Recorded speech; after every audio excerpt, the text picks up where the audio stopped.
Why, and with so many options, it's tough to know which one will work best for you.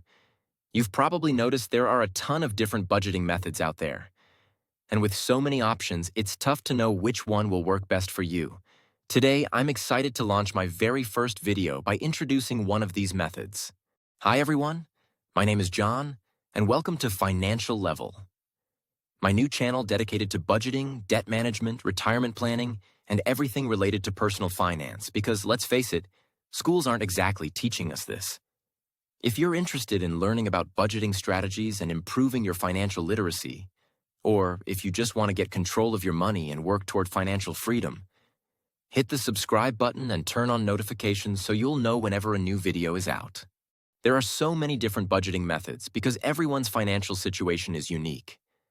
That's exactly why I decided to create this series, to help you learn about some of the most popular budgeting strategies and find the one that's the best fit for you.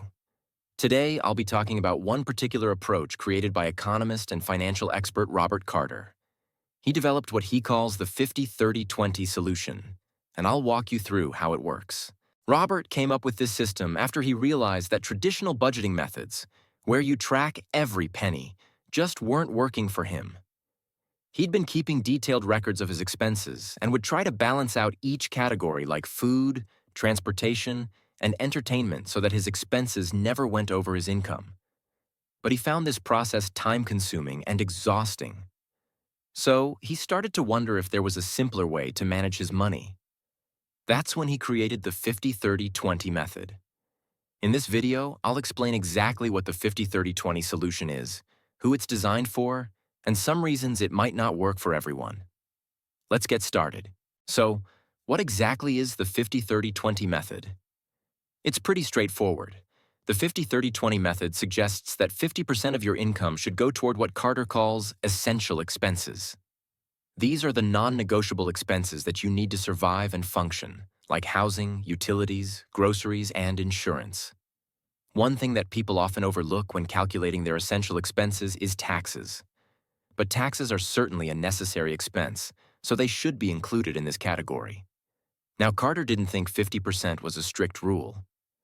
He recognized that depending on a person's income level and financial responsibilities, this number might need to be adjusted up or down. What's important is that it gives you a clear target to work toward. So, let's break down how the remaining 50% is divided up.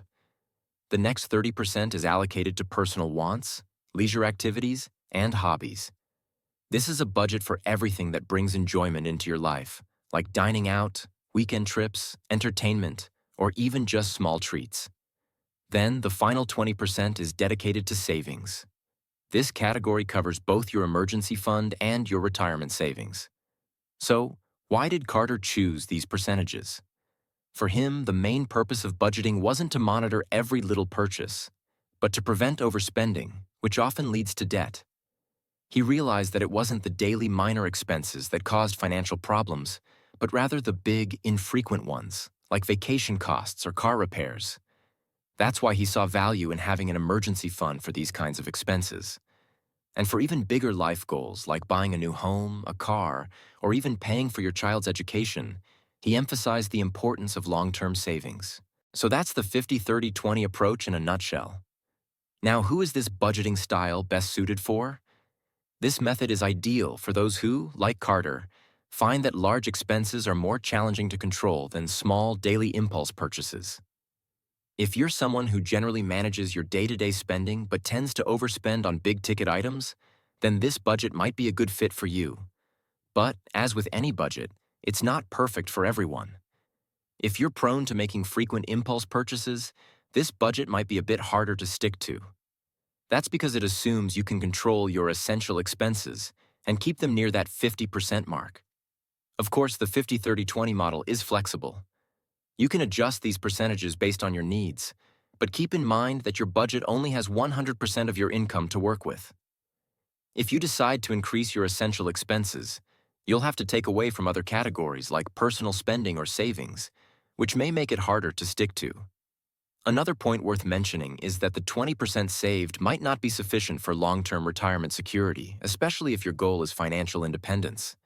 This isn't a flaw in the method, but it's definitely something to think about if you're planning to use this budgeting system long term. So that's the 50-30-20 solution budget. It's a practical, flexible method that allows you to cover essential expenses, enjoy life, and build a savings cushion. Now, as I mentioned, this is just the beginning. If you'd like to learn more about other budgeting methods, let me know in the comments. I'm planning to cover a wide range of topics to help you find the budgeting approach that's just right for you. Thank you so much for watching. If you enjoyed this video, don't forget to subscribe and hit the bell icon so you'll get notifications for future uploads. I'll be posting new videos regularly, diving into budgeting, financial literacy, and ways to make the most of your money. And if you have friends or family members who are interested in improving their financial skills, share this video with them. Let's spread financial awareness and start building a stronger, more financially empowered community together.